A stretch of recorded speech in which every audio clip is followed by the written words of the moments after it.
अस्सलाम वालेकुम, good morning, सुबह बखैर। एक तो मौसम लाजवाब था। नहीं, मौसम भी अच्छा, मेरा तो ख्याल है हर चीज so many good things around. Arshad Nadeem की वजह से ना मुझे लगा कि पूरा वीकेंड अच्छा हो गया, मौसम अच्छा हो गया, एवरीथिंग जस्ट टर्न्ड। हमें एक ऐसी खुशी चाहिए थी, मेरा ख्याल है एज अ नेशन हमें चाहिए थी, वी गॉट इट, और सब कुछ ही अच्छा लगना स्टार्ट और हो गया। वो आई भी अगस्त के महीने में जब हमारा जश्न आज़ादी लिटरली 2 दिन के फासले पर है। पूरी कौम लिटरली, ये वो वीकेंड था, यूजुअली छुट्टी होती है ना, लोग कुछ बात करते हैं, कोई कुछ बात कर रहा होता है, सियासी बातें भी हो रही होती हैं, लेकिन ये वो 2-3 दिन थे, जुमा, हफ्ता, इतवार, जब सब लोग एक ही चीज़ के बारे में बात कर रहे थे। एक ही विजुअल था हमारी टेलीविजन स्क्रीन पर, हमारे सोशल मीडिया के प्लेटफॉर्म्स पर, सिर्फ अरशद नदीम के वेलकम के मनाजिर थे, उसके घर पहुंचने के मनाजिर थे, उसके लाहौर एयरपोर्ट पहुंचने के मनाजिर थे, उसके डबल डेकर बस में सवार होने के मनाजिर थे, उसके ओलंपिक्स के परचम बुलंद करने के मनाजिर थे। It was just about it was also the love of the people. मेरा ख्याल है कि कोई एक चीज जो जोड़ सकती थी ना सारों को, everybody was United in feeling the same emotion for Arshad Nadeem end of course हमारे लिए, पाकिस्तान के लिए एक इतना बड़ा मेडल पहली बार आई वुड से, और पिछले 40 साल पहले आया होगा, forget about that। 40 साल इज अ लॉन्ग टाइम, मतलब जो नई जनरेशन, जो 2-3 जनरेशन हैं पिछली, उन्होंने तो पहली बार ही देखा। So it was a very big deal, और यू आर वेरी राइट, मतलब हम सारों को एक यूनाइट किया होता है, एक अजीब किस्म की स्पिरिट थी। And if this had to be an example कि अगर हमारे एथलीट्स जो हैं उनको इनकरेज किया जाए और वो ओलंपिक्स जैसे मुकाबलों में जाएं, तो बड़ा ज़बरदस्त किस्म का एग्जाम्पल सेट हो गया, प्रेसिडेंट सेट हो गया। बहुत सी एक अजीबोगरीब सी बहस है। डेफिनेटली अरशद को इससे बहुत ज़्यादा सपोर्ट मिलनी चाहिए थी, लेकिन अरशद को फिर भी सपोर्ट मिली as compared to others. Arshad got his medical treatment done. Arshad also got an international training session. So उन्होंने खुद फैसला किया था कि उन्होंने कहाँ जाना है। ये सहूलत एटलीस्ट ये रिजल्ट है उस सहूलत का जो थोड़ी बहुत फराहम की गई, जो एंडिंग में ही आई होगी। फाइन, मान गए, और पूरी यू आर वेरी राइट, मेहनत बिल्कुल अरशद नदीम की अपनी थी, वो खुद उभरे हैं और उन्होंने मनवाया है अपने आप को, लेकिन इवेंचुअली फिर कुछ मदद आ ही गई।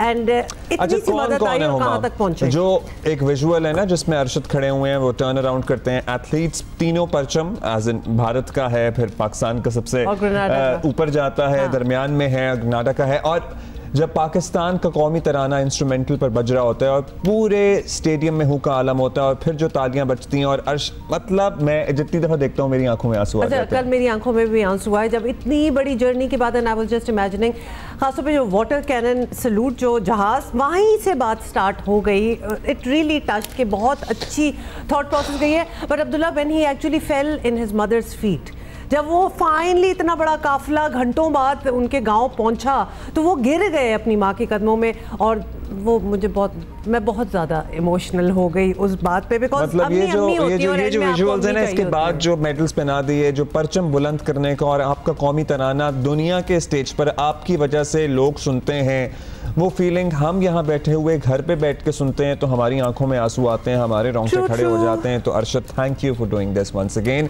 अच्छा, ओलंपिक्स हो गए हैं खत्म कल। हाँ जी, कल क्लोजिंग सेरेमनी हुई, और क्या ज़बरदस्त क्लोजिंग सेरेमनी भी थी, और जिसको कहते हैं ना ग्रैंड फिनाले, ये था कि उसमें टॉम क्रूज की अपीयरेंस थी। अब लॉस एंजलिस जा रहे हैं ओलंपिक्स, तो फिर बनता है ना हॉलीवुड की entry. Jumped into the stadium, जो उनके वो होते हैं you know mission impossible style, तो वो आए, और बहुत सी और भी बड़ी चीज़ें और थी, लेकिन खैर हमारे लिए हाईलाइट टॉम क्रूज थे, तो लिहाजा सोचा उनको मेंशन कर दें।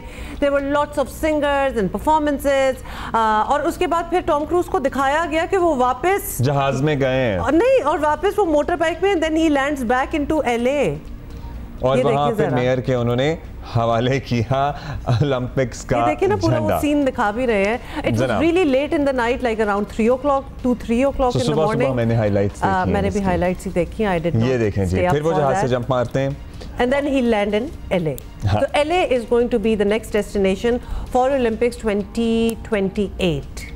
अच्छा, आपको पता है LA के ओलंपिक्स की, 84 वाले ओलंपिक्स की हमने भी इस दफ़ा बहुत बात की है। 84 में LA में हुए थे, क्योंकि ज़ाहिर है अरशद ने इस दफ़ा जीता है। बहुत सारे मुल्क were not really looking forward to host Olympics. ये probably LA was the one जो कि बहुत एंथुसियास्टिक थे, क्योंकि अब दुनिया में मौशी दुनिया में मौशी हालात वैसे नहीं रहे हैं अब।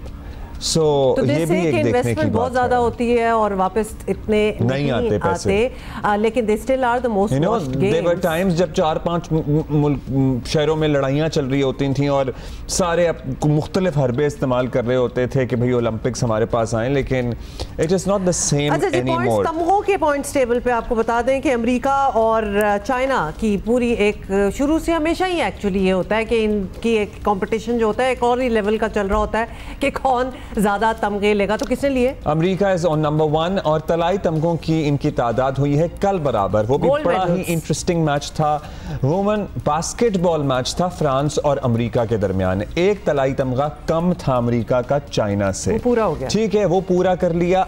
क्या मुकाबला हुआ है, मतलब फ्रांस की खवातीन, वैसे ही अमेरिका को बास्केटबॉल में हराना जरा मुश्किल काम है क्योंकि बहुत सालों से जीतते चले आ रहे हैं ना, मगर फ्रांस ने उनको नाको चने चबा दिए, लेकिन अल्टीमेटली द यूएसए वन और इस तरह 40-40 हो गई तलाई तमगों की तादाद। लेकिन इन टोटलिटी सिल्वर और ब्रॉन्ज मिला के अमरीका के तमगों की तादाद चाइना से ज्यादा है। So America is on number 1, China is on number 2 और उसके बाद फिर बाकी तो सारे स्टार्ट हो जाते हैं।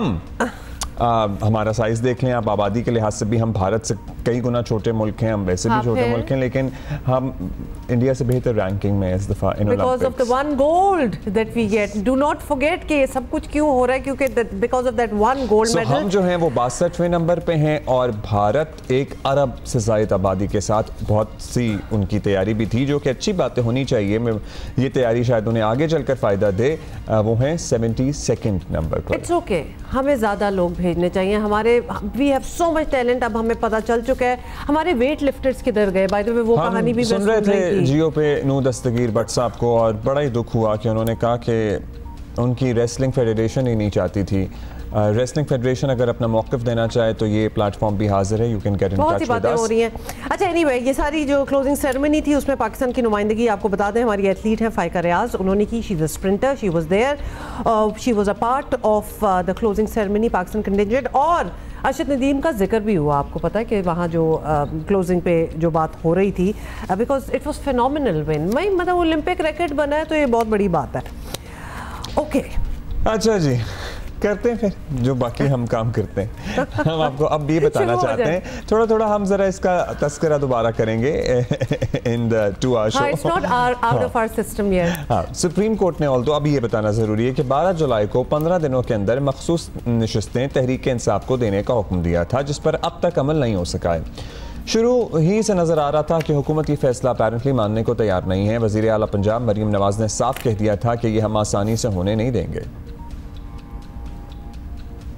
आइन और कानून कहता है कि आप फ्लोर क्रॉसिंग नहीं कर सकते, कि ये तो उनसे तहरीक इंसाफ ने मांगा भी नहीं, वो जो उनको मिल गया है ट्रे में रख के पेश किया उनको, और उनको कहा है कि 15 दिन के अंदर अंदर तहरीक इंसाफ ज्वाइन करो। वो तहरीक इंसाफ जो बतौर जमात पार्लियामेंट में एग्जिस्ट ही नहीं करती। इस तरह का जो भी फैसला आता है हमें उसको ध्यान से देखना है कि इसके पीछे मुहर्रिकात क्या हैं, इसके पीछे वजूहात क्या हैं। अब ये मज़ीद ना बर्दाश्त होगा और ना करना चाहिए।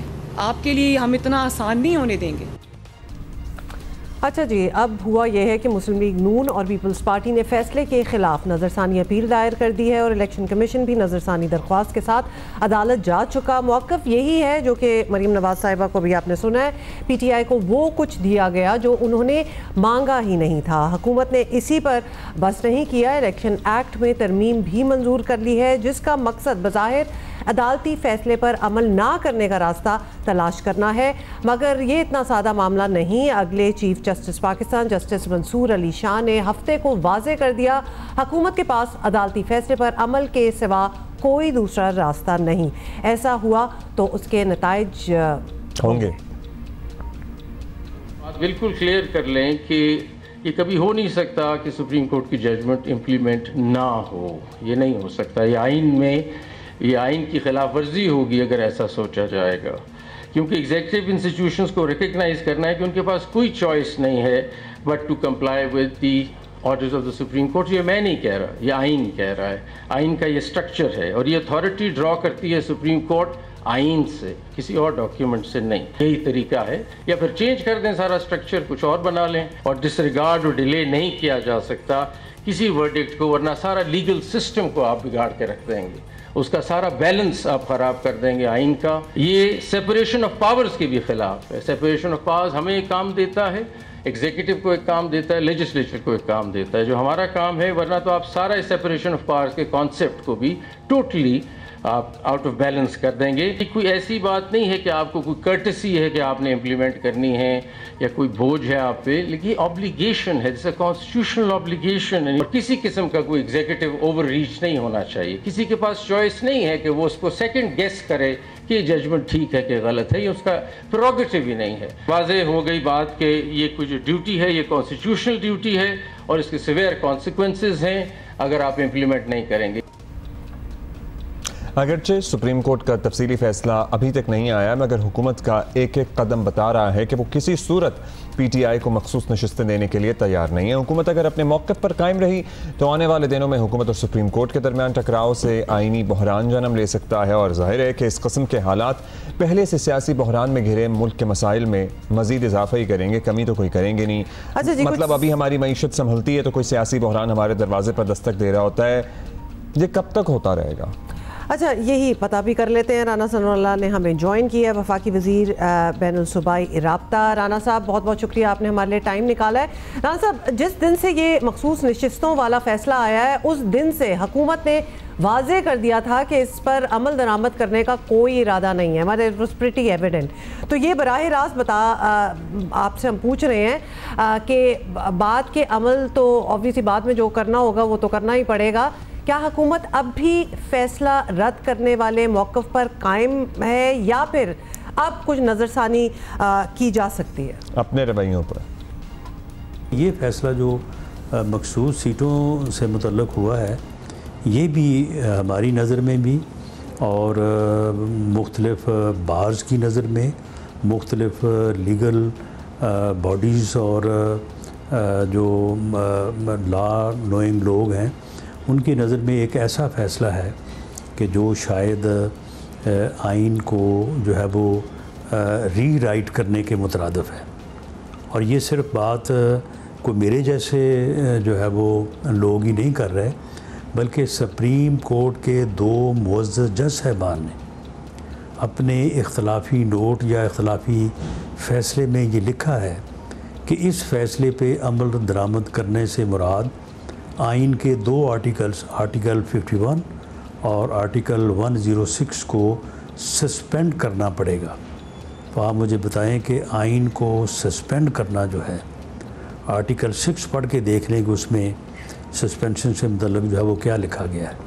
तो जब एक सुप्रीम कोर्ट के जज की ये राय है, बल्कि एक से ज़्यादा जजेस की ये राय है कि एक ऐसा फ़ैसला जो है वो किया गया है जो आइन को सस्पेंड करने के मुतरादिफ है, तो क्या उसके ऊपर बात नहीं हो सकती? इसके ऊपर बात होनी चाहिए।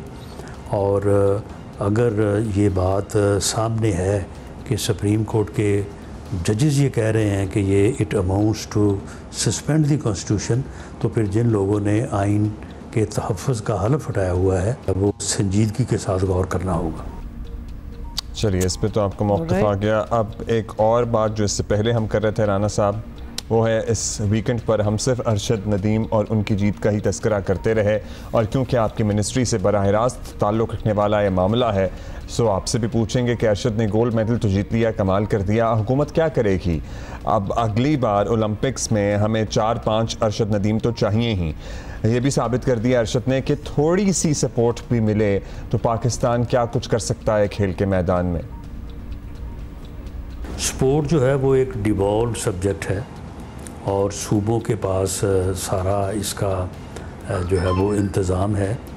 तो इसमें सूबाई सतह पे भी और फिर उसके बाद नेशनल लेवल पे भी ऐसी एकेडमीज़ जो हैं, एक नहीं बल्कि हर सूबे में अगर हो तो बहुत अच्छी बात है, और फिर उनके ऊपर जो है वो एक वफाकी सतह पे भी तो जो है वो ऐसी एकेडमीज़ जिनमें इंटरनेशनल स्टैंडर्ड के ऊपर तैयार होने, तैयारी करने की जो है वो सहूलतें जो है वो मौजूद हों। तो इसलिए मेरी राय भी ये है, और वज़ीर-ए-आज़म पाकिस्तान को ये रिकमेंड भी मिनिस्ट्री की तरफ से करने जा रहे हैं कि वफाक की सतह पे वफाकी हुकूमत और प्रोविंशियल लेवल पे सूबाई हुकूमतें जो हैं ऐसी एकेडमीज़ की जो है वो बुनियाद रखें, आने वाले जो है वो 1 या 2 साल में उनको मुकम्मल करें, ताकि फिर अगले ओलंपिक्स में या दूसरे जो वर्ल्ड इवेंट होते हैं तो वहाँ पे यकीनन अगर ये ऐसा हो गया, ये इंटरनेशनल स्टैंडर्ड की सहूलतें जो हैं ये मैसर आ गई, तो इंशाअल्लाह ताला एक नहीं 20 जो है वो अरशद नदीम जो है वो पाकिस्तानी कौम में, मुल्क में, लोगों में ऐसा पोटेंशियल है कि यहाँ से निकल सकते हैं। राना साहब, इंटरनेशनल स्टैंडर्ड्स की सहूलियात का तो नहीं हमें पता, लेकिन हमारे जो एथलीट्स हैं और जो स्पोर्ट्स पर्सनस हैं और जो जज्बा है और जिस तरह despite all lack of resources वो जीत के वापस आते हैं इन अदर इवेंट्स, तो वो सारे इंग्रेडिएंट्स हमारे पास पूरे हैं। ओलंपिक्स के लिए हम एक्चुअली काफ़ी तैयार हैं अगर ढूंढा जाए इन लोगों को। अच्छा ये बताएं, पेरिस ओलंपिक्स के इब्तदाई दिनों में हमने आपकी कुछ वीडियोस वगैरह भी देखी, हमें पता है कि आप ऑब्वियसली ऑफिशियल मसरूफियात थी, लेकिन उसके बाद फिर हमने आपको रिलैक्स करते हुए भी देखा, तो आप की वो कश्ती वाली वीडियो यहाँ बड़ी मशहूर हुई। तनकीद करने वालों ने बहुत तनकीद भी की उस पर। हाँ, तो ये खबरें आप तक भी पहुँची होंगी? जी बिल्कुल, मुझ तक ये खबर पहुंची थी, लेकिन आप मुझे बताएं कि कश्ती में जो है वो बैठ के जो है वो कितना आदमी जो है वो रिलैक्स हो सकता है। तो वीनस शहर जो है वो आपके इल्म में है कि वो शहर ही ऐसा है कि वहाँ पे जो भी जाएगा वो कश्ती में तो ज़रूर बैठेगा, लेकिन बहरहाल वहाँ पे जाना और उसे देखना, मैं पहली मरतबा गया था फैमिली के साथ, तो एक अच्छा जो है वो तजर्बा रहा और वाकई खूबसूरत जगह है और वो ये दुनिया के अजूबों में एक अजूबा है कि समुंदर में जो है वो शहर बसा हुआ है। थैंक यू राना साहब, यू राइट कि कश्ती में इंसान कितना ही रिलैक्स कर सकता है। इस वाली ये गंडोला कश्ती में तो हम भी बैठे हुए हैं और ये वाकई कोई इतनी कोई खास रिलैक्सेशन वाली नहीं होती, but of course you are in Venice, you have to sit in a कश्ती। Thank you so much for being with us and being candid. अच्छा ये तो ये हो गया। Good morning. Alright जी, good morning and this is a surprise for all of you. Pakistan की आन बान शान, फख्रे Pakistan Arshad Nadeem is with us live. Olympian Arshad Nadeem, gold medallist Arshad Nadeem. अस्सलाम वालेकुम अरशद, हम फूले नहीं समा रहे हैं, ऑल्दो आप इस शो का हिस्सा पहले भी बन चुके हैं, लेकिन हम आपको सलूट करना चाहेंगे, पूरी कौम की तरफ से आपका शुक्रिया अदा करना चाहेंगे। सबसे पहले तो बस यही पूछेंगे कि कैसे हैं, कैसा महसूस कर रहे हैं, नींद पूरी हो रही है, सोने का टाइम मिला? बोलने दो ना।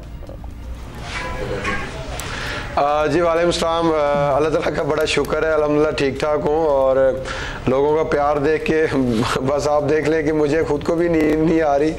तो शुक्र है अल्हम्दुलिल्लाह, अल्लाह ताला ने हमें पूरे पाकिस्तान को इतनी बड़ी अचीवमेंट दी है। तो शुक्र है अल्हम्दुलिल्लाह कि अगस्त का महीना है, तो 14 अगस्त भी करीब है, तो इंशाल्लाह सारे अभी से स्टार्ट कर दिए 14 अगस्त मनाना। अच्छा, यकीनन ये तो एक तोहफा है सारी कौम के लिए। 14 अगस्त के लिए आप ये लिटरली पेरिस से एक तोहफा लेके आए हैं, लेकिन क्या खुद को अब यकीन आ गया है कि फाइनली आपकी एक ज़िंदगी की स्ट्रगल गुजरी है इस रिकग्निशन के पीछे, इस मेडल के पीछे, और वो अब आपका हो गया, तो ये यकीन आ गया है अब? जी जी बिल्कुल, अल्हम्दुलिल्लाह अगर देखा जाए तो हमारी जो मेहनत है, मैंने इंटरनेशनल पहला कंपटीशन खेला था 2016 में, वैसे 2015 में मैं नेशनल चैम्पियन हुआ था। तो तब से लेकर अभी तक की जो हमारी स्ट्रगल है वो आज जो है ना वो 8 अगस्त को अल्लाह ताला ने हमें वो स्ट्रगल का जो है ना वो मेहनत का हमें फल दिया है।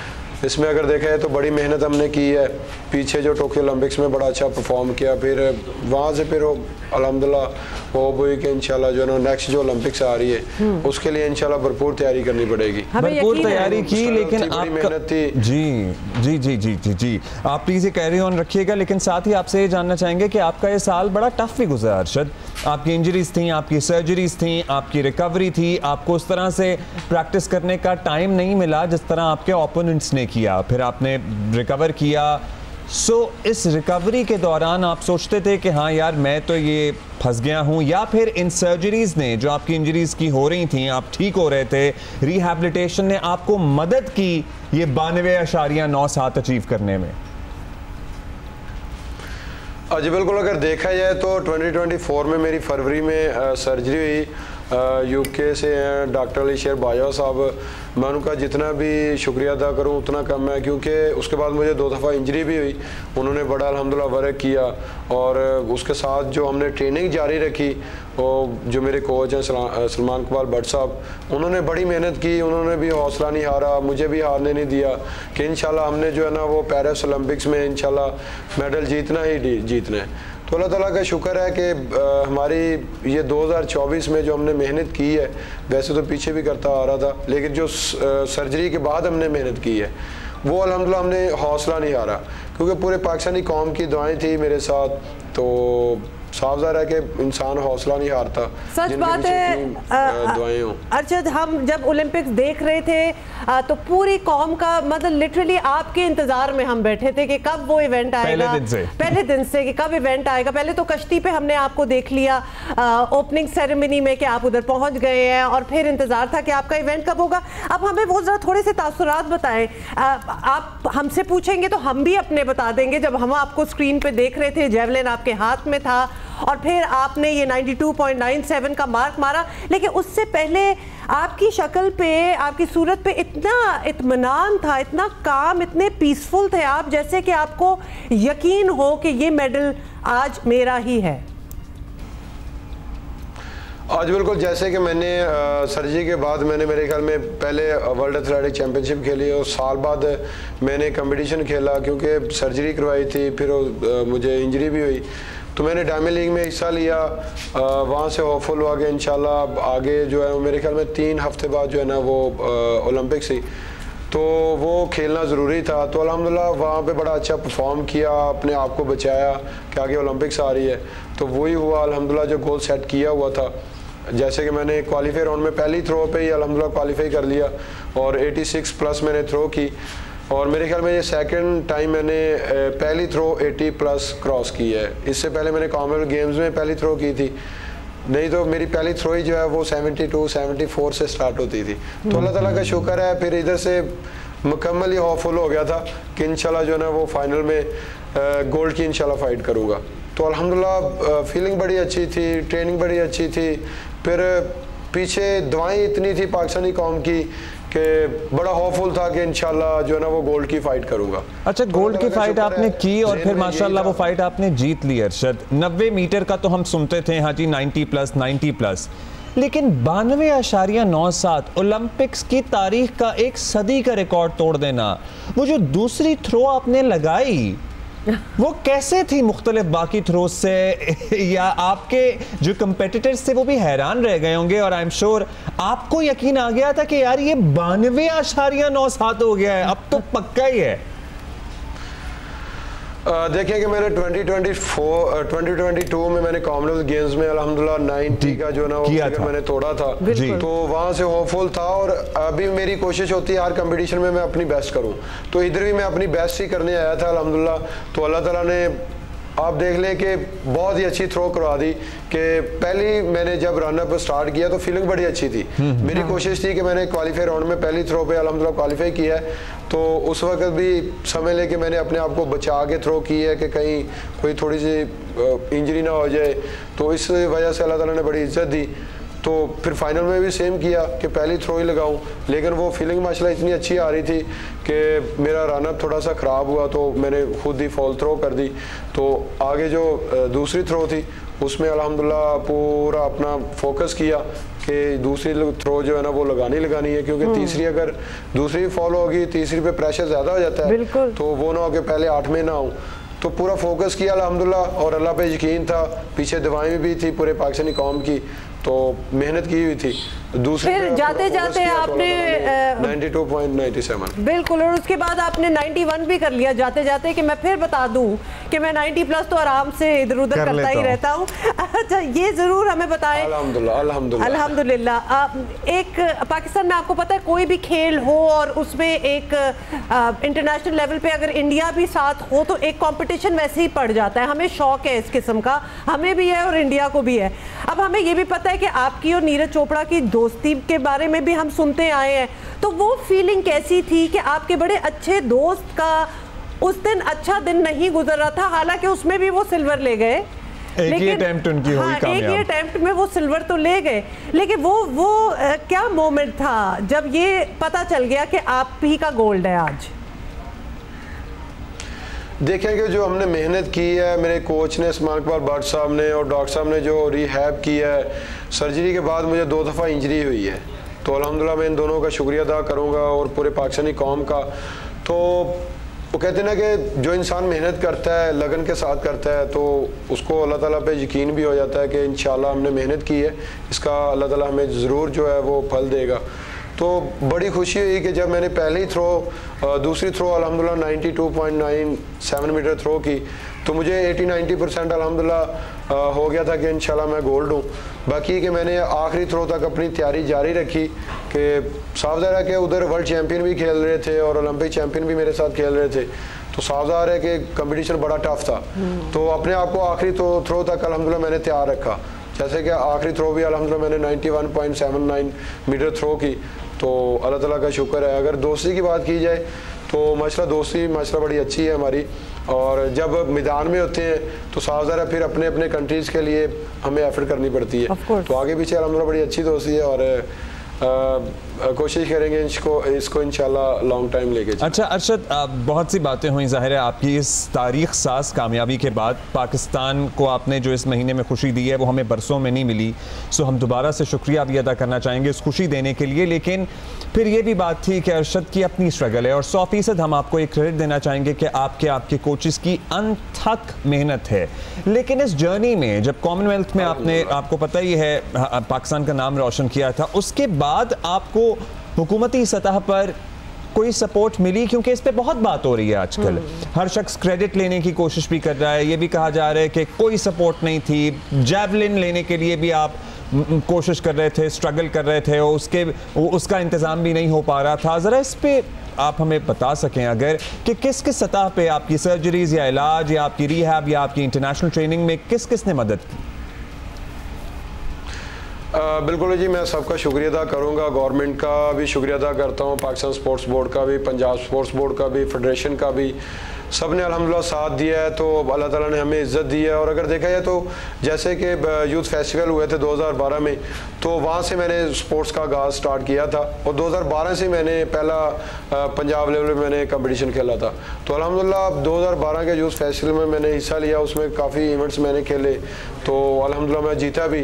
तो वहाँ से फिर आगाज़ हुआ, तो मेरे जो उस्ताद हैं रशीद अहमद साकी साहब, मेरी मियाँ चन्नू सिंह हैं, उन्होंने मुझे इस गेम पे लगाया था कि आप इस गेम में, बेसिकली मैं क्रिकेटर था, तो बस इसी तरह आगाज़ स्टार्ट हुआ। फिर मैं आगे वापडा लेस्को में अल्हम्दुलिल्लाह आ गया, और मेरे ख्याल में अगर देखा जाए तो वापडा का बड़ा किरदार है, उन्होंने मुझे जॉब दी, बल्कि मुझे नहीं जॉब दी, हमारे जितने भी पाकिस्तान के हीरोज़ हैं उन सबको उन्होंने जॉब दी है।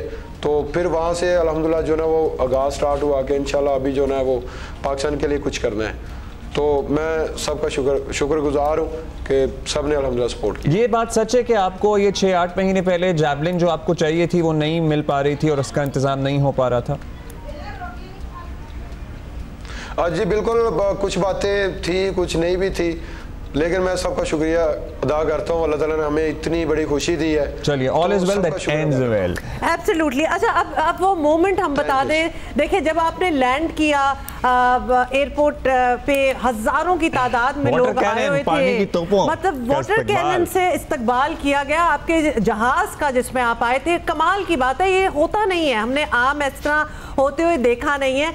उसके बाद इतने घंटों के सफर के बाद फाइनली आप अपनी वालदा से मिले, वो मोमेंट थोड़ा सा एक्सप्लेन कर दें, क्योंकि मुझे लगता है कि जब ज़िंदगी की कोई खुशी होती है तो सबसे पहले इंसान का दिल चाहता है वो अपनी अम्मी को बताए, और अम्मी ज़रूर साथ हों। तो आपके साथ तो आपके वालिद और वालदा पेरिस में नहीं थे, तो वो मोमेंट बताएं जब आपकी वालदा से मुलाकात हुई।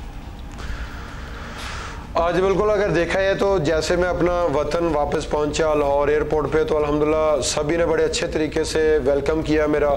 बड़ा खुश हुआ कि अल्हम्दुलिल्लाह अल्लाह ताला ने हमें इतनी बड़ी खुशी दी है और पाकिस्तानी कौम ने इतने अच्छे से मेरा इस्तकबाल किया, यहाँ तक कि मैं लाहौर से फिर रवाना हुआ अपने घर के लिए। तो माशाल्लाह रास्ते में जहाँ जहाँ पे भी मैं अल्हम्दुलिल्लाह गुजरता गया, सभी ने अल्हम्दुलिल्लाह इज्जत दी।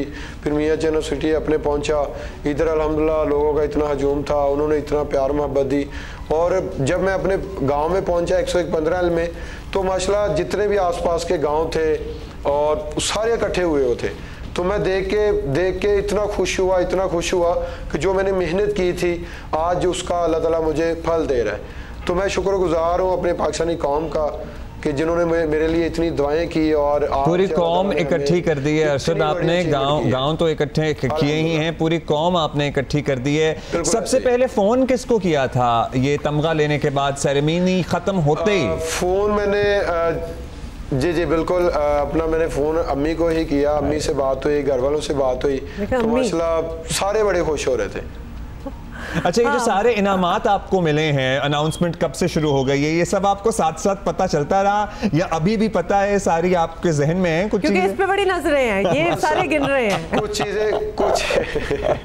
कुछ चीज़ों पे नजरें हैं, लेकिन अभी माशाल्लाह लोग अभी भी आ रहे हैं, मिल रहे हैं, माशाल्लाह पिक्चरें ले रहे हैं, सेल्फियाँ ले रहे हैं, तो वहाँ पे बिजी हो क्योंकि लोगों ने प्यार ही माशाल्लाह इतना दिया, क्योंकि इनकी दुआएं थी, तो फिर उनको टाइम देना तो मेरा बनता है। अच्छा, लॉस एंजलिस के लिए फाइनली हाँ, एक और सवाल मैंने, लॉस एंजलिस में आपका इंशाल्लाह, आप you are young, 27 years old, आपका इरादा है आप ये सफ़र जारी रखना चाहेंगे? लॉस एंजलिस ओलंपिक्स में हम देखेंगे इंशाल्लाह एक और मेडल उठाते हुए आपको? हाँ, देखेंगे बिल्कुल इंशाल्लाह सर, इंशाल्लाह। अभी देखा है तो अल्हम्दुलिल्लाह यही सुनना चाहते थे। स्टार्ट हुआ इंशाल्लाह गेम का, अभी स्टार्ट हुआ इंशाल्लाह आगाज, तो बस मेरे लिए इसी तरह दुआ करते रहे, अल्लाह ताला मुझे सेहत दे, तंदुरुस्ती दे, मैं फिट रहूं। इंशाल्लाह उम्मीद है कि इंशाल्लाह 2032 वाली भी इंशाल्लाह ओलंपिक्स इंशाल्लाह खेलूंगा और कोशिश करूंगा कि फिट रहूं और इसी तरह इंशाल्लाह पाकिस्तान के लिए मेडल जीतूं। हैट्रिक करनी है आपने इंशाल्लाह। जबरदस्त अरशद, बहुत अच्छा लगा आपसे बात करके और बड़ा इंतजार था कि आप कब वापस पाकिस्तान आएंगे और हम खुद पर्सनली आपसे बात करें और हमारे जो व्यूअर्स हैं उनसे मुलाकात करवाएं आपकी। थैंक यू, मुबारक वंस अगेन। बहुत शुक्रिया वक्त देने के लिए कि आपने इतने बिजी के, जहां आपके घर के बाहर लाइनें लगी हो आपके साथ तस्वीर खिंचाने के लिए और मिलने के लिए। हमारे व्यूअर्स से वादा था कि जैसे ही अरशद नदीम वापस पाकिस्तान आएंगे तो सबसे पहले हम आपकी मुलाकात जरूर उनसे करा देंगे। अरशद से हमारा बहुत पुराना ताल्लुक है, पहले भी आते रहे हैं हमारे शो पे। ब्रेक के बाद मिलते हैं। Yes, thank you for writing in to us, और आपका बेइंतहा बेपनाह फीडबैक हम तक पहुंच रहा है। बहुत सवाल आ रहे हैं लेकिन बात तो हमारी हो गई और एक्चुअली अभी हम यही बातें करना चाहते थे और बहुत से बातों पे हम क्लैरिटी चाहते थे उनकी, और उन्होंने बहुत ही खूबसूरती से हमारे सवालों के जवाब दिए हैं और बहुत ही मजा आया। अच्छा, अब हम एक बात तो सही कही थी कि ये जो उनका विन थी वो तोहफा है पाकिस्तान के लिए। Welcome back to good morning once again. बहुत ही खास मेहमान हमारे स्टूडियो में मौजूद हैं, आपके बहुत से सवालात हैं, बहुत सी क्वेरीज हैं। आपको पता है अमारात में हमारे कितने ही बहन भाई जॉब करते हैं या जॉब करने के लिए जाना चाहते हैं, सेटल्ड हैं, कारोबार करना चाहते हैं, वैसे ही टूरिज्म के लिए जाना चाहते हैं, कुछ वीज़ा की मुश्किलात हैं, कुछ और चैलेंजेस हैं, जो जाना चाहते हैं वो कैसे जा सकते हैं, ये सारे सवालात देखिए। उससे पहले करेंगे हम, बिल्कुल आज करेंगे, लेकिन उससे पहले कुछ आपको बता भी दें कि बरादर मुल्क मुत्तहिदा अरब अमारात और पाकिस्तान के दरमियान शानदार और मिसाली ताल्लुकात की एक तारीख है। So there is history over there, और सबसे पहले यूएई को तस्लीम करने का एजाज़ जो है वो भी पाकिस्तान को हासिल रहा है। बहुत से यंगस्टर्स जो हैं आजकल शायद नहीं जानते होंगे, लाखों पाकिस्तानी इस वक्त यूएई में खिदमात अंजाम दे रहे हैं और हर मुश्किल वक्त में यूएई ने पाकिस्तान की मदद और मावनत की है। पाकिस्तान में मुख्तलिफ शोबों में सरमायाकारी में भी यूएई बहुत नुमाया रहा है। दोनों मुल्कों के दरमियान $8 अरब की बाहमी तिजारत दोनों मुल्कों के बेहतरीन ताल्लुकात को जाहिर करती है और पाकिस्तान को जून 2024 में $65 करोड़ से ज़्यादा रेमिटेंसेस यूएई से मौसूल हुई थी इटसेल्फ। चंद दिन पहले यूएई हुकूमत की जानिब से पाकिस्तानियों के बारे में कुछ शिकायत सामने भी आई थी, जिस तरह के कुछ टिकटॉकर्स हैं वो मुख्तलिफ कॉन्फ्लिक्ट्स के बारे में लोगों से जाके सवाल कर रहे हैं। सोशल मीडिया के बारे में पाकिस्तानियों के रवैयों पर मुत्तहिदा अरब अमारात हुकूमत ने नाखुशी का भी इज़हार किया था, जबकि ऐसी इत्तलात भी आई थी कि यूएई ने पाकिस्तानियों के लिए वीज़े की शराइत कुछ सख्त कर दी हैं। पाकिस्तान में इस बारे में कुछ तशवीश भी महसूस की गई और कुछ और मौज़ूआत पर बात करने के लिए ये और सब कुछ कवर करेंगे। हमारे साथ बहुत ही हमारे ऑनरेबल मेहमान मौजूद हैं, यूएई के council general his excellency doctor Bakheet Ateeq. Your excellency, thank you for being with us. Thank you so much. और अभी हम अंग्रेजी में आपको लग रहा होगा कि बात शुरू करने वाले हैं, लेकिन नहीं, हैरान होने वाले हैं, तो हम आपको पहले ही वार्न कर दें। Doctor Bakheet, thank you so much for coming here. सबसे पहले तो लोगों को हम इस बात से हैरान करेंगे कि आपकी उर्दू कितनी कोई साफ है, लेकिन स्टार्ट करते हैं अरशद नदीम की विन से, क्योंकि हम पाकिस्तानियों के लिए एक बहुत बड़ी बात है। और हमारे जो भी आजकल मेहमान आ रहे हैं, जिससे भी हम बात करते हैं, पहले हम उनके तासुरात ज़रूर लेते हैं। सो आपने देखा? बिल्कुल। अस्सलाम वालेकुम रहमतुल्लाहि व बरकातहू। सबसे पहले आप लोग को शुक्रिया दे रहा हूँ जो आज के शो मॉर्निंग का, और बिलखुसूस अरशद नदीम का जो इनका माशाल्लाह गोल्ड मेडल है, पाकिस्तानियों के लिए फ़ख्र सिर्फ नहीं है, पूरा उम्मा इस्लामी है, और बिलखुसूस यूएई के लिए बाज़ फ़ख्र, हम लोग फ़ख्र महसूस होते हैं। और हम लोगों ने बिल्कुल फॉलोअप किया, काफ़ी यूएई के अंदर लोगों ने जश्न भी मनाया कि वो ऐसा मेडल लाया जो पाकिस्तान का बल्कि नहीं है, हमारा यूएई के लिए भी एक खुशी का खबर है। ज़बरदस्त। अब चूँकि आपने ये जवाब दे ही दिया है और उर्दू में खूबसूरती से आपने इस सवाल का जवाब दिया है, हमें तो चले मालूम है, लेकिन लोगों को ये राज भी अब बता दें कि आप कि इतनी रवानी इस ज़बान पर आपने उबूर कैसे हासिल किया, कब आपने पढ़ा, कब आपने सीखा, कितने बरसों से आप पाकिस्तान में हैं, ये सब सवाल लोग जानना चाहते हैं। असल जो जिसे आपने बताई थी, पाकिस्तानी अवाम और पाकिस्तानी लोग या आपकी गवर्नमेंट 50 साल पुराने यूएई के साथ दिया, और सबसे पहले मुल्क जो यूएई का ऑर्गेनाइज़ किया, जब यूएई मुल्क बना उस वक्त काफ़ी पाकिस्तानी कम्युनिटी हमारा मुल्क में रहते थे, ख़ास तौर पर दुबई, शारजा, अबू धाबी में। जिधर मैं रहता था अबू धाबी में एक मदीना ज़ायद कहलाते थे, उस ज़्यादा पाकिस्तानी कम्युनिटी होते थे, उनके साथ इंटरेक्शन है। हम आप भी वहीं रहती नहीं, मैं रहती नहीं थी, but I know the place, मेरी सहेलियां वहाँ रहती थी, मैं हमदान स्ट्रीट पे थी। हमदान, बिल्कुल वही हमदान स्ट्रीट, अलग तरह से समझो एक ही जगह है। उस वक्त कुछ लाहौर का फैमिली है जो हम लोग के साथ इन टच, हमारा दादे के घर में रहते थे वो लोग फैमिली, और इनके बच्चे हम लोग के साथ अरबी स्कूल में पढ़ते थे। अच्छा। उन्हीं के साथ इंटरेक्शन, इनके साथ उतना पे इतना, खाना भी इनके घर में खाना है, दोस्ती थी। हाँ दोस्ती थी, और साथ बड़े हो गए और थोड़ा बहुत सीख लिए थे। तो यानी उन्होंने भी बचपन के दोस्तों से आपने ये ज़बान सीखी, और देखें आपको फिर कैसे काम आ रही है, क्या बिल्कुल काम आप हमारे ही होके रह गए। अच्छा योर एक्सेलेंसी, अच्छा एक बात मेरा ख्याल है कि हम चूंकि ये बड़ी कंसर्निंग है फॉर पाकिस्तानीज आजकल, जो बड़े आराम से रवानी से दुबई, अबू धाबी चले जाते थे, साल में 2-3 दफ़ा चले जाते थे, अब लोगों का कहना है, ये शिकायत है कि वीज़ा मिलना बड़ा मुश्किल हो गया है, शायद शराइत मुश्किल हो गई हैं, कोई कंडीशंस बीच में आ गई, रिजेक्शन ज़्यादा हो रही है, पहले तो तसव्वुर नहीं था ना। हाँ, इसमें कोई सच्चाई है? देखो यूएई हमेशा पाकिस्तान के लिए दरवाज़ा खुला हुआ, और हम लोग अगर कराची में या इस्लामाबाद में इतना बड़ा वीज़ा सेंटर खोले हुए, वो हम लोग अपने लिए नहीं है, आप लोग का खदमात के लिए, आप लोग को सर्व करने के लिए।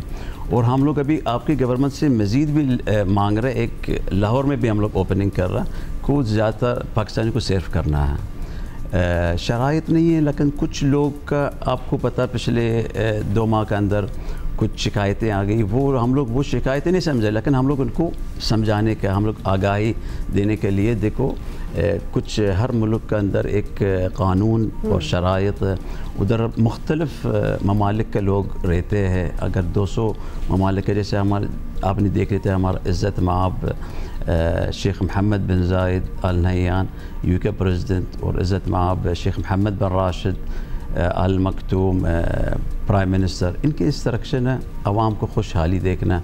आवाम कौन खिलाता उधर, सिर्फ यूएई नेशनल नहीं है, मुख्तलिफ लोग पहले रहते हैं। हाँ, वो हमारा समझो साथी है, हम लोग के साथ हम लोग एक समझते हैं, एक यूनियन। उधर शराइत, उधर 24 घंटे काम कर रहे लोग, जाने आना, रोड ब्लॉक करना है, किसी के बारे में गलत इन्फॉर्मेशन फैलाना है, ये चीज़ हम लोग को उधर अपना सकाफ़त में नहीं है। और हमारा उधर जो कानून, जो उधर का असूल है, इस चीज़ का बिल्कुल पाबंदियाँ रखती है।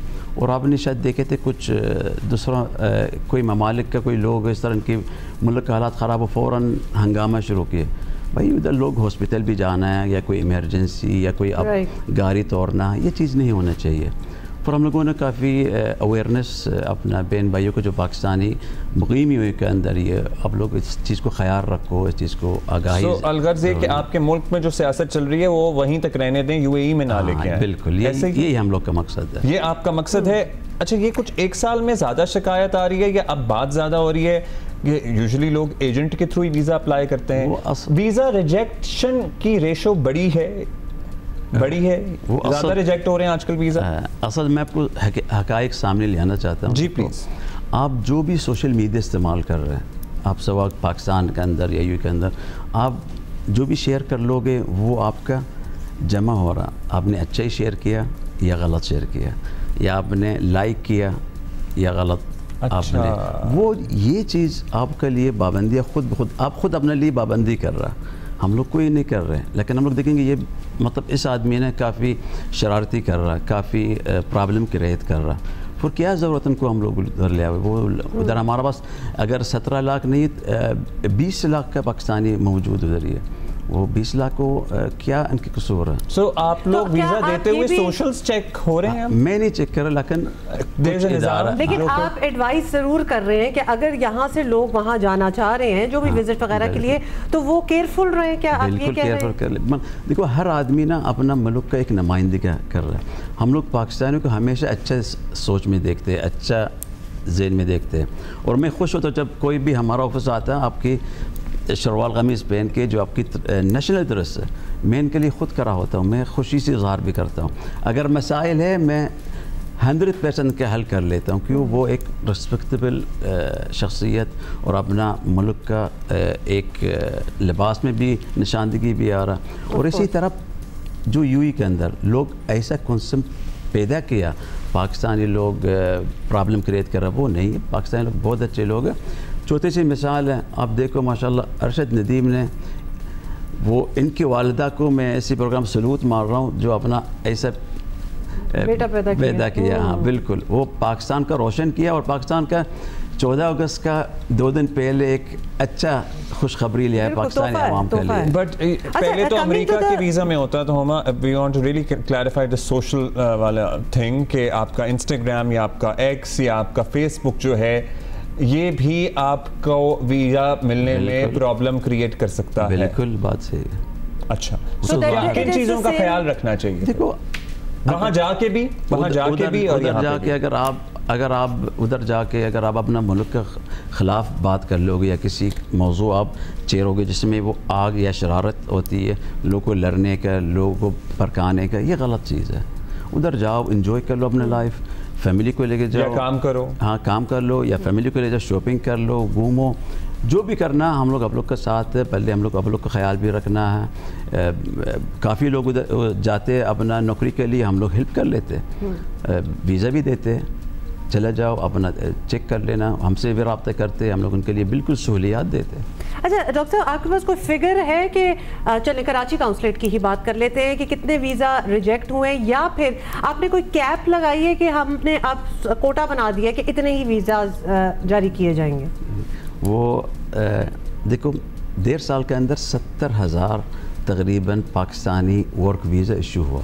वर्क वीज़ा और टूरिस्ट, ये वर्क वीज़ा टूरिस्ट लाखों में चले जाएंगे, या आप समझो मिलियंस भी जाएंगे, लेकिन कोई इसका इंस्ट्रक्शन नहीं है। हम लोग वीज़ा पहले हम लोग काफ़ी सहूलियात दे रहे हैं। हम लोग अभी आजकल आपकी बिज़नेस कम्युनिटी का, पहले वो बड़ा कंपनियाँ या मीडियम या स्मॉल बिजनेसमैन, उनको सबको हम लोग ऑनलाइन किया। हम लोग के पास एक पोर्टल है जो हमारा प्राइम मिनिस्टर इज़्ज़त माफ़ शेख मोहम्मद बिन राशिद, इनकी इंस्ट्रक्शन ज़ीरो ब्यूरोक्रेसी मिनिस्टरों में लाना है। हम लोगों ने शुरू कर लिया कराची से और एम्बेसी से, और हम लोग शुरू किया जाके आपकी जो बिज़नेस कम्युनिटी या ताजर लोग यूएई कैसा अपना रब्ता कर ले, किस वो डायरेक्ट फॉरेन मिनिस्ट्री के साथ है, बीच में कोई ब्रोकर नहीं है, कोई मिडिल मैन नहीं है, कोई एजेंट नहीं है, डायरेक्ट गवर्नमेंट के साथ, गवर्नमेंट इनको साथ डायरेक्ट रब्ता कर लेगी, हम लोग भी बीच में बाहर निकलेंगे। अच्छा, हम अपना जाहिर है हमारे पास ब्लू कॉलर बहुत लोग जाते हैं, वहाँ पे काम भी करते हैं, मजदूरी भी की है लोगों ने, पौधे भी लगाए हैं, सब कुछ हुआ है, और वाइट कॉलर भी जाहिर है बहुत से लोग जाते हैं। आईटी के हमारे बहुत एक्सपर्ट्स वहाँ मौजूद हैं।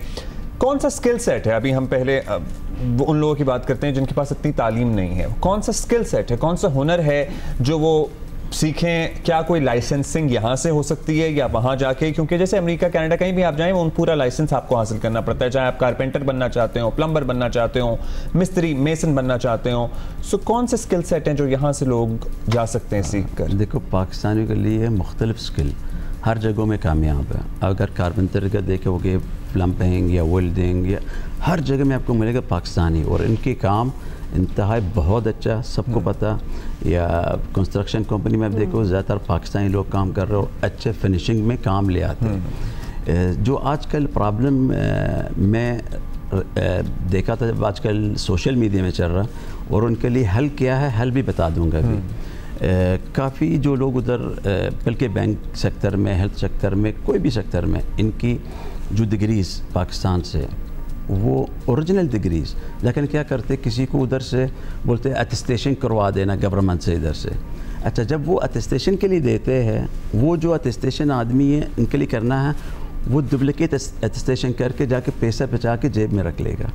फिर वो आके हम लोग का टेस्ट करते, अगर डुप्लिकेट अटेस्टेशन है इनके लिए उधर नुकसान होएगा। अच्छा। मैं रिक्वेस्ट करूँगा आपका चैनल के ज़रिए में, कोई भी अटेस्टेशन जो आप लोग यूएई के अंदर मुकीम है, आप लोग खुद छुट्टी लेके 2 दिन आए अपना फॉरेन ऑफिस और अपना अटेस्ट करके, हम लोग आप लोग को विदिन 2 मिनट आपको क्लियर करेंगे, 1 मिनट में भी क्लियर करेंगे, मैं आपको ये अश्योर करूँगा। लेकिन किसी के हाथ में नहीं देना। आजकल ये भी शुरू हुआ, आप लोग को नहीं पता, लेकिन वो लोग आप लोग को साथ गलत काम कर रहे हैं। हाँ, मैं तकरीबन फॉरेन मिनिस्ट्री के साथ अभी नेक्स्ट वीक मीटिंग होएगा, आपकी मिनिस्ट्री ऑफ इंटीरियर का और मिनिस्ट्री ऑफ एजुकेशन का, वो तीनों को हम लोग साथ ले आएंगे और हम लोग अपना ऑफिस में एक जगह देंगे, या वो लोग हम लोग का नज़दीक आ जाओगे, जाके आपकी पाकिस्तानी जो भी वर्क वीज़ा जा रहा है ना, वो कोई प्रॉब्लम क्रिएट नहीं होगी, इनकी आराम से जाएंगे, इनकी पेपर भी अटेस्ट होएगा, इनकी काम होएगा। लेकिन ये 3 मिनिस्ट्री एक जगह में बैठना वन विंडो, जाके लोगों को तकलीफ़ ना होए। अगर बलूचिस्तान से आया हुए या पंजाब से आया हुए या अंदरूनी सिंध से आया हुए, उनके लिए तकलीफ़, अगर फॉरेन मिनिस्ट्री में जाना, फिर कई जगह में इदारा जाना, वो रगड़ा बहुत उनको कहा। मतलब ज़्यादातर लोग अटेस्टेशन में ही फंसते होंगे, बिकॉज मतलब मैरिज सर्टिफिकेट आपने कराना है, आपने एजुकेशनल अपने करवाने हैं, डॉक्यूमेंट्स, तो ये सारी चीज़ें बड़ी इंपॉर्टेंट हैं। और बिल्कुल आपने वैसे सही कहा है कि ये रिस्पॉन्सिबिलिटी भी आपकी होनी चाहिए कि आप खुद इसको करवाएं। That's very important. अच्छा, ब्लू कॉलर जॉब्स की तो हम बात कर रहे हैं, लेकिन अगर हम वाइट कॉलर जॉब्स देखें और ख़ास तौर पे अगर रेमिटेंसेस की बात कर लें, तो there is a whole during, सिर्फ हम जून 2024 की बात कर रहे हैं, यूएई से रेमिटेंसेस जो पाकिस्तान आई हैं, that has been the second highest ever, $654 million, so that is a big number. White collar jobs में बताएं, ह्यूमन रिसोर्स में किस किस्म की क्या चीज़ अट्रैक्ट कर रही है यूएई को पाकिस्तान से वर्क फोर्स आए वाइट कॉलर? जो आपकी माशाल्लाह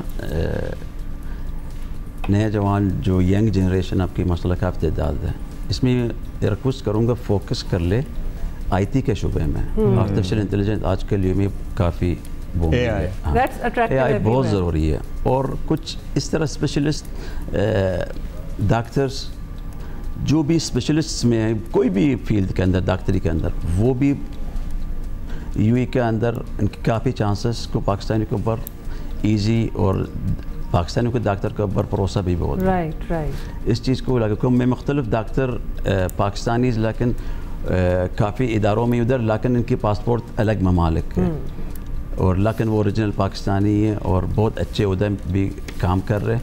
और मैं ये रिक्वेस्ट करूँगा, ये चीज़ बहुत अच्छा चांस यूएई के अंदर मुख्तलिफ शुबों में, ख़ासतौर पर तालीम और हेल्थ का, ये 2 सेक्टर है, फोकस कर ले और पाकिस्तान के काफ़ी चांस होगा इसमें। अच्छा, अब ये बता दें, लास्टली वज़ीर आज़म भी अक्सर बात करते हैं, ज़ाहिर है यूएई ने हमेशा पाकिस्तान की मदद भी की है, मुश्किल वक्त में साथ खड़ा हुआ है, बरादर इस्लामी मुल्क हमारा। एक्सेलेंसी, कोई ख़ास शोबा जिसमें you looking forward to invest, as in the UAE government is looking forward to invest, या already is in the process of considering it? कुछ आप इस बारे में शेयर कर सकें? बिल्कुल, यूएई हमेशा पाकिस्तान मैं ये समझता हूँ वाहिद मुल्क इस एरिए में और इस खत्ते के अंदर ही है, वो इसमें काफ़ी अपॉर्चुनिटी इन्वेस्टमेंट के लिए, और काफ़ी सेक्टर के अंदर ही है। एग्रीकल्चर का अगर आप फोकस करोगे, मैंने अभी एग्रीकल्चर फूड जो एग्ज़िबिशन हुआ, मैंने काफ़ी विज़िट किया 2 दिन लगातार, और चेक भी किया, काफ़ी अपॉर्चुनिटी है।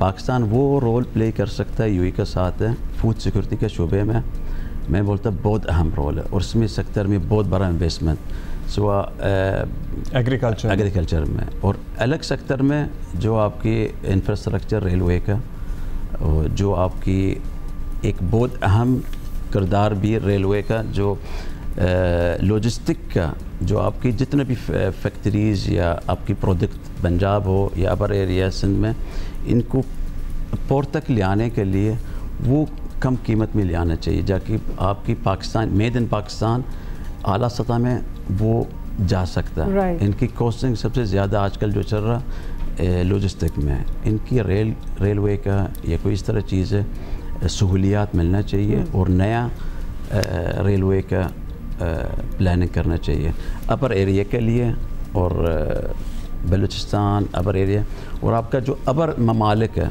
मैं ये समझता हूँ अगले सालों में वो सबसे ज़्यादा एक्सपोर्ट करेंगे पाकिस्तान से इंशाअल्लाह जी। ज़बरदस्त और बड़ा अच्छी तरह आपने एक्सप्लेन भी कर दिया। बड़े सवाल जो आप लोगों के थे, और हमने आप लोगों से वादा किया था कि we will get the answers. Thank you so much आपका इधर आना। Doctor Bakheet Ateeq, council general UAE here in Karachi. कोई और सवाल वगैरह भी हुए तो आप हमें भेजते रहना, अब हमारे अच्छे राब्ते हैं इनके साथ, तो हम इनसे बिल्कुल पता करके कोई भी पाकिस्तानी है, हम लोग इनके लिए दरवाजे खुले हुए आ सकते हैं हमारा भी सेंटर में, और कोई टेंशन नहीं लेना, बगैर अपॉइंटमेंट के भी कोई आ सकता है, बगैर अपॉइंटमेंट बस वॉक थ्रू वॉक इन है। हाँ वॉक इन, आप हम लोग आपको खिदमत करें। हम खुद भी चूंकि गए हुए हैं, हमने विजिट किया हुआ है, तो वी कैन अश्योर यू कि it's very easy, not intimidating, और अगर आप वेबसाइट्स भी इनकी देखें तो वो भी बड़ी अपडेटेड हैं, so you can get a lot of information from over there as well. अभी हम ब्रेक लेंगे, थोड़ी देर में वापस आएंगे।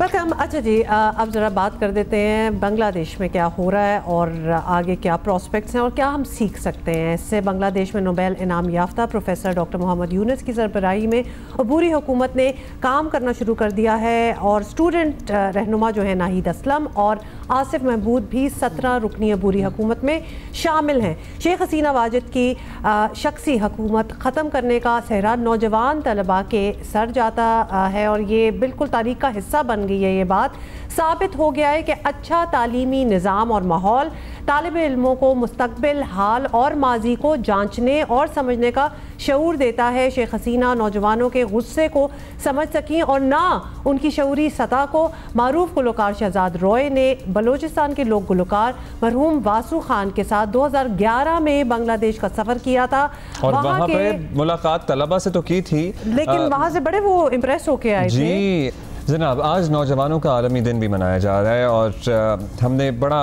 मौके की मुनासिबत से ये क्लिप ढूंढ के निकाला, क्योंकि बांग्लादेश की जो अबूरी हुकूमत है उसमें भी स्टूडेंट लीडर्स को शामिल किया गया है। वो बड़े वाज़े हैं कि फ़ौज का किरदार क्या होना चाहिए, किस हद तक होना चाहिए, कितनी देर के लिए होना चाहिए। समझ है उनमें कि उन्होंने बड़ा कैटेगोरिकली बता दिया है कि क्या चाहिए उनको, क्या नहीं चाहिए। समाजी कारकुन और मारूफ आर्टिस्ट शहजाद रॉय साहब हमारे साथ मौजूद हैं। शहजाद, ज़ाहिर है हम पता नहीं कब मौका मिले किसी को भी यहाँ से बांग्लादेश जाने का, लेकिन आपके सफ़र के थ्रू हम सब ने बांग्लादेश की वो झलक देखी जो हम सब देखना चाहते हैं खुद ट्रैवल करके। सो आप जब गए थे, आपका ये स्टूडेंट इंटरैक्शन, आपने डॉक्टर यूनुस का इंटरव्यू भी किया था, क्या अखज़ किया था आपने, क्या समझ में आया था आपको कि इन लोगों का थॉट प्रोसेस क्या है? देखिए, जब मैं गया था तो बांग्लादेश तो बहुत मुझे लगा कि तरक्की कर रहा है और बहुत चीज़ें बेहतर हो रही थी। बल्कि एक जो बहुत इंटरेस्टिंग चीज़ थी वो ये था कि 2.5% से 1% पे ले आए थे पॉपुलेशन की जो ग्रोथ रेट थी। एजुकेशन रिफॉर्म्स में बहुत काम हो रहा था। फिर जो डॉक्टर यूनुस जिन्होंने अभी गवर्नमेंट संभाली, उनसे मेरी बड़ी अच्छी मुलाकात हुई, इंटरव्यू उनका किया, मैंने बड़ा टाइम स्पेंड किया, और बहुत ही स्मार्ट आदमी है वो, और जो उनकी कॉन्ट्रीब्यूशन थी बांग्लादेश के अंदर। फिर इंडस्ट्री वहाँ पर ऊपर जा रही थी। लेकिन ये सब कुछ देखने के बाद, जो अभी ये सब कुछ हम देखते हैं, तो मैंने ये रियलाइज किया कि आप तालीम दें, आप शऊर दें, आप बहुत सारी ब्लू कॉलर जॉब्स भी इंट्रोड्यूस कर रहे हैं। वाइट कॉलर जॉब का बड़ा इशू था उस वक्त भी और अभी भी था बांग्लादेश के अंदर। और जब लोग पढ़े लिखे हो और खास तौर पे जब उनको बोलने की इजाजत ना मिल रही हो, वो कहते हैं ना फ्री स्पीच जो होती है, खाना मिले ना मिले बट फ्री स्पीच अगर आपको मिल रही हो तो इंसान रह सकता है ऐसी जगह पर। जहां पर बोलने की आजादी, जहां पर सफिकेशन हो। मैं आपको इसमें छोटी सी एग्जांपल देता हूँ। मेरी वाइफ जो है वो पढ़ रही थी सिंगापुर में, और मेरा छोटा बेटा था, वो उस वक्त साल डेढ़ का होगा। मैं उसको किंडरगार्टन या स्कूल लेके जाता था, प्री स्कूल वापस लेकर आता था, because she was studying at the university. वहां पर कभी कभी मुझे थोड़े बहुत जुलूस नजर आते थे सिंगापुर में। तो एक मुझे लगता था कि यहाँ पर तो 30-40 लाख लोग रहते हैं और सब कुछ मिला हुआ है सिंगापुर में। यू हैव एवरीथिंग, जो आप दे सकते हैं, अपार्टमेंट दिया हुआ है, लिविंग दी हुई है, खाना मिल जाता है, ये हो जाता है अगर आपके पास नहीं है तो ये पॉलिटिकल पार्टी कुछ, ये कोई वहां पर लीडर थे जो गवर्नमेंट की ऑपोजिशन में कुछ खड़ा करना चाहते थे। वहां पर भी बड़ा मुश्किल है कोई इस तरह की पॉलिटिकल मूवमेंट करना। तो जब मैंने चेक किया तो पता ही चला, मुझे शौक है तो पता ही चला कि उसको सिर्फ ये था कि बेशक सब कुछ दिया हुआ है गवर्नमेंट ने, बट मुझे गवर्नमेंट को क्रिटिसाइज करने की इजाजत होनी चाहिए। तो इसलिए वो पॉलिटिकल पार्टी बना रहे थे वहां पर सिंगापुर में। मुझे लगता है बांग्लादेश में भी ये हुआ, बहुत सारे रिफॉर्म्स हो रहे थे, बहुत कुछ हो रहा था, बट वो घुटन जो थी कि मैं बोलने नहीं दिया जा रहा, इसकी वजह से ये मसला शुरू हुआ मुझे लगता है। हालांकि वहां पर तरक्की बहुत आ रही थी। तो शहजाद, आपको ये लग रहा है कि फ्री स्पीच हमारी, अगर हम पाकिस्तान का एक कंपैरिजन करें विद बांग्लादेश, और आपने सिंगापुर का भी हवाला दिया, ये हमारा मसला है कि हम एक्चुअली बोल नहीं सकते जो हम बोलना चाहते हैं?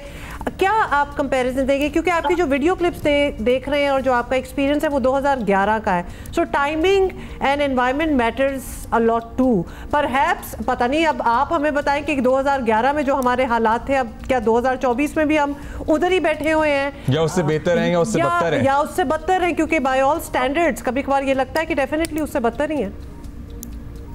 देखिए, हमारे यहाँ तो बोलने की तो बहुत आजादी, वो कहते हैं फ्रीडम ऑफ स्पीच तो है, फ्रीडम आफ्टर स्पीच नहीं है। सोच समझ के बोले बेसिकली। हाँ, बोल लेते हैं, बट बोलने के बाद पकड़े जाते हैं। तो लेकिन ये मुझे लगता है कि बोलने की अभी पाकिस्तान में बाकी तमाम मुल्कों से डर है जरूर। वो कहते हैं ना, पहले बोलने से डरते थे, अब ना बोले तो डर लगता है। सो पाकिस्तान में अभी बोलने की सफोकेशन उस तरह से नहीं है जिस तरह से बांग्लादेश में थी। बट यस, यहाँ पर जब बोलते हैं तो उसके ऊपर फिर आपको भुगतना भी पड़ता है। लेकिन हमें, हमारे पास बोलने का बड़ा, मैंने अभी आपसे कह दिया फ्रीडम ऑफ स्पीच है, बट फ्रीडम आफ्टर स्पीच नहीं है, तो मैंने भी तो कह दिया।